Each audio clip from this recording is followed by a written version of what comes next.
So final అయితే నాకు ఖత్తర్ నుంచి బేరిన్ అయితే వచ్చిన. బేరిన్ నుంచి హైదరాబాద్ అయితే ఫ్లైట్ ఉంది, 9:30కి అయితే ఫ్లైట్ ఉంది. ఇంకా ఫ్లైట్ రాలేదు, దానికోసం వెయిట్ చేస్తున్నా. 1 అవర్ ఉంది వెయిటింగ్.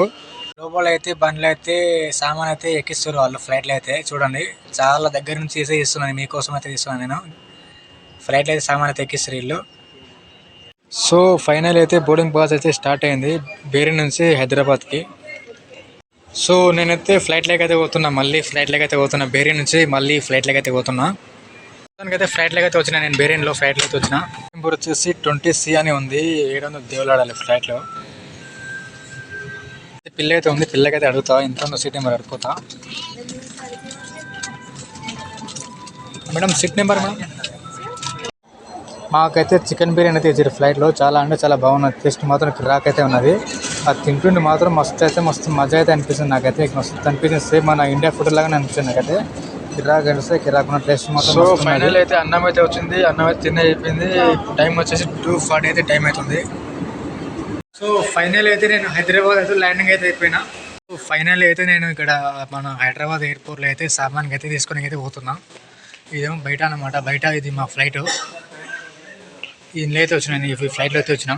నా హైదరాబాద్ ఎయిర్పోర్ట్లో అయితే ఎవరైతే కనబడతలేదు. పొద్దుగాల అయితే టైం వచ్చేసి 4:25 టైం అవుతుంది. ఎయిర్పోర్ట్లో అయితే ఇవ్వలేరు, మేమే ఇట్లా దిగేస్తే వస్తున్నాం. ఖత్తర్లో కూడా నడిచి వచ్చిన, మళ్ళీ ఖత్తర్ నుంచి బేరిన్లో కూడా నడిచి వచ్చిన, మళ్ళీ బేరిన్ నుంచి హైదరాబాద్ ఎయిర్పోర్ట్లో కూడా ఇట్లా నడిచి వస్తున్నా ఫ్రెండ్స్. చాలా దగ్గర వస్తుంది.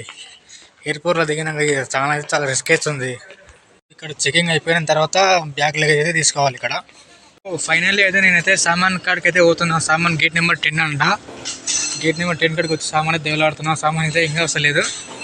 ఇక్కడైతే ఇలా తిరుగుతున్న గేట్లు నెంబరు బెల్ట్ నెంబర్ అంట ఇది. అయితే భయం అవుతుంది, సామాన్ ప్యాకింగ్ సరిగ్గా వెళ్ళి అది పగిలిపోతుందని భయం అవుతుంది. ఇంకా రాలేదు, సామాన్ అయితే రావలేదు. చూస్తున్నా ఏడు ఉందని సామాన్ అయితే.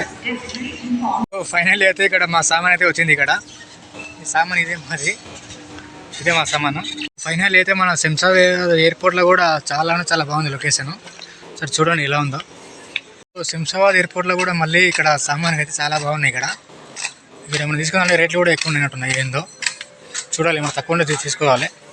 శంషాబాద్ ఎయిర్పోర్ట్ కూడా బాగానే డెవలప్ అయింది, ఎందుకనలే కానీ సేమ్ మన దుబాయ్ లాగానే ఉంది సేమ్. లోపల అయితే చాలా బాగుంది. నేనైతే శంషాబాద్ ఎయిర్పోర్ట్ అయితే బయటతో ఉన్నా. బయట ఇక్కడైతే చాలా క్యాబులు అయితే ఉన్నాయి.